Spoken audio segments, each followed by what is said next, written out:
नमस्कार, मैं हूं अंशिता। क्या आप कल्पना कर सकते हैं कि अगर नेताजी को ठेकेदार ने कमीशन नहीं दिया तो उसके गुंडों ने नई नई बनी सड़क खोद डाली। लेकिन आरोप यही है कि पहले कमीशन फिर भुगतान।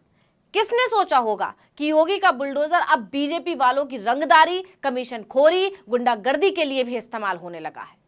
मतलब अगर कोई बीजेपी विधायकों की, पार्षदों की या इनके करीबियों की बात नहीं मानेगा तो बुलडोजर पहुंच जाएगा। तभी तो कहा जाता है कि उत्तर प्रदेश में बुलडोजर का राज है। योगी के राज में बीजेपी वाले बेखौफ होकर अपनी मनमानी करते घूम रहे हैं और सरकार दावा करती है कि उसने उत्तर प्रदेश को उत्तम प्रदेश बना दिया है।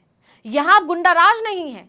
अगर वाकई ऐसा है तो शाहजहांपुर में हुई इस घटना को सरकार क्या कहेगी, जहां कुछ गुंडों ने आधा किलोमीटर की सड़क इसलिए खोद डाली क्योंकि उन्हें कमीशन नहीं मिल रहा था। कमाल की बात यह है कि ये गुंडे बीजेपी विधायक के करीबी बताए जा रहे हैं और इन्होंने सड़क को खोदने का काम बुलडोजर से किया। कमाल ये भी है कि बीजेपी विधायक और उनके करीबी का उस इलाके में इतना जबरदस्त दबदबा है कि पुलिस भी कार्रवाई करने से डर रही है। पुलिस वाले कुछ बोलने से बच रहे हैं। सबसे ज्यादा कमाल की बात यह है कि ये सब पीडब्ल्यूडी मंत्री जितिन प्रसाद के जिले में ही हो रहा है। पुवाया, तिलहट, जैतीपुर से होते हुए दातागंज तक जाने वाला स्टेट हाईवे काफी जर्जर हो गया था। काफी समय से इसे बनवाने की मांग उठ रही थी। 2022 में प्रदेश में दोबारा भाजपा सरकार बनने के बाद पीडब्ल्यूडी मंत्री जितिन प्रसाद ने इस सड़क को बनाने के लिए बहुत कोशिश की थी। तब जाकर सड़क बननी शुरू हुई थी। बजट स्वीकृत होने के बाद पूरे 9 साल लग गए थे सड़क के बनने में।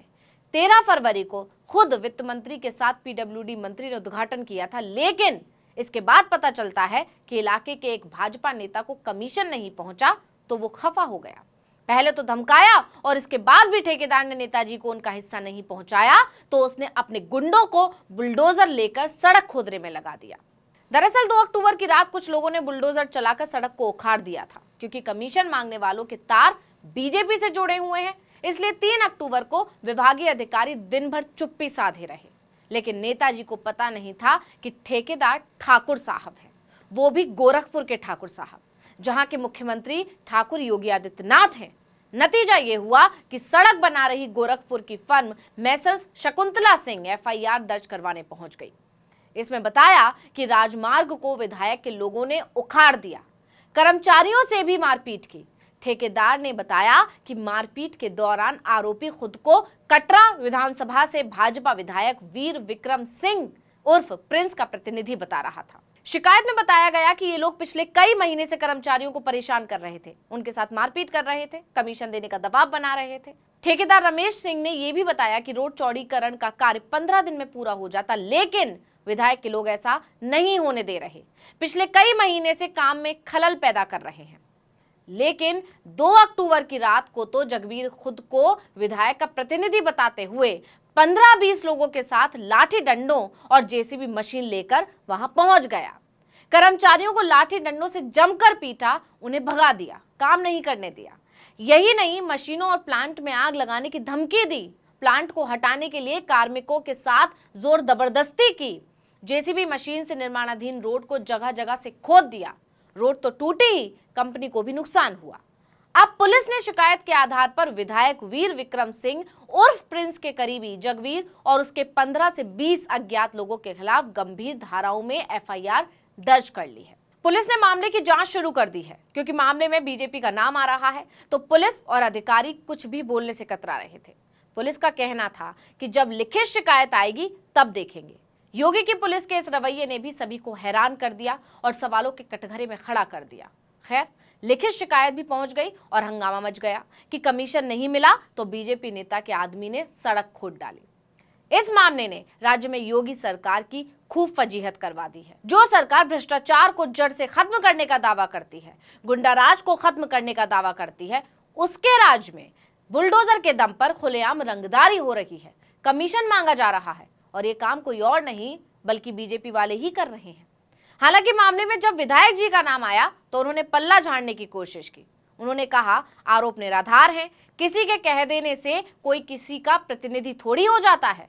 लेकिन वहीं दूसरी तरफ सोशल मीडिया पर विधायक और जगबीर की तस्वीर वायरल होने लगी, यानी विधायक जी फंस गए। तो विधायक जी ने सड़क को बनाने का काम करने वाली कंपनी पर ही आरोप लगाना शुरू कर दिया। कहने लगे रोड निर्माण कार्य में ढिलाई बरती जा रही थी, गुणवत्ता के साथ मंत्री जी के जिले में समझौता बिल्कुल भी नहीं किया जाएगा। जो भी आरोप लगाए गए हैं निराधार हैं। उन लोगों ने साजिश रची है। अगर उनके कर्मचारियों के साथ मारपीट की गई है तो रात में डायल 112 या फिर थाने पर सूचना क्यों नहीं दी गई? इस प्रकरण की निष्पक्ष जांच होनी चाहिए ताकि सच सामने आ सके। चलिए एक बार को मान भी लें कि इस मामले में विधायक का हाथ ना हो, लेकिन इससे इनकार तो नहीं किया जा सकता कि योगी के राज में कमीशनखोरी हो रही है, रिश्वत मांगी जा रही है, गुंडागर्दी हो रही है, क्योंकि खुदी हुई सड़क इसकी गवाही दे रही है। यही नहीं, सवाल ये भी है कि अब जगवीर के घर पर बुलडोजर कब पहुंचेगा, क्योंकि कमीशन देने से मना करने पर जगवीर ने अपने गुर्गों से सड़क को तहस नहस करा दिया। दबंगों ने पीडब्ल्यूडी की 500 मीटर सड़क को बुलडोजर से और इसके आगे के लगभग 1 किलोमीटर तक बुलडोजर से कई जगह सड़क पर गड्ढे भी कर दिए। इस घटना के बाद लोग कह रहे हैं कि किस बात का इंतजार है, अब तक तो इसके घर पर बुलडोजर पहुंच जाना चाहिए था, लेकिन योगी का बुलडोजर तो अब दबंगों के लिए काम कर रहा है। आपको बता दें कि इस रोड पर करीब 7 किलोमीटर की सड़क का अलग से टेंडर किया गया था। करीब 12 करोड़ की लागत से 7 किलोमीटर की सड़क पर काम चल रहा है। खास बात यह है कि ऐसा पहली बार नहीं है जब कोई सड़क कमीशनखोरी की भेंट चढ़ी है। इससे पहले थाना जलालाबाद क्षेत्र में रात के अंधेरे में बनाई जा रही सड़क पर डाले गए पत्थर को ट्रॉलियों में भरवाकर दबंगों ने उठवा लिया था। अगले दिन जब ठेकेदार ने मौके पर जाकर देखा तो बनाई गई सड़क खुदी हुई थी। उस वक्त भी रसूखदार पर कमीशन मांगने की बात सामने आई थी। तब भी ठेकेदार की तरफ से अज्ञात लोगों के खिलाफ एफआईआर दर्ज की गई थी, लेकिन एफआईआर दर्ज होने के बाद मामला ठंडे बस्ते में चला गया। कमाल की बात है कि ये गुंडागर्दी पीडब्ल्यूडी मंत्री जितिन प्रसाद के जिले में हो रही है। मामले की जांच तो हो रही है, लेकिन मामले ने योगी सरकार और बीजेपी की खूब किरकिरी करवा दी है। तो इस वीडियो में इतना ही। आपसे अनुरोध है कि यूट्यूब पर हमारे चैनल आर्टिकल 19 इंडिया को सब्सक्राइब कीजिए, फेसबुक पर लाइक कीजिए, कमेंट करके बताइए आपको हमारा ये वीडियो कैसा लगा। आने वाले दिनों में हम और किन मुद्दों पर वीडियो बनाएं ये भी जरूर बताइएगा। ट्विटर हैंडल है article19_India, इसको भी फॉलो कर लीजिए। नमस्कार।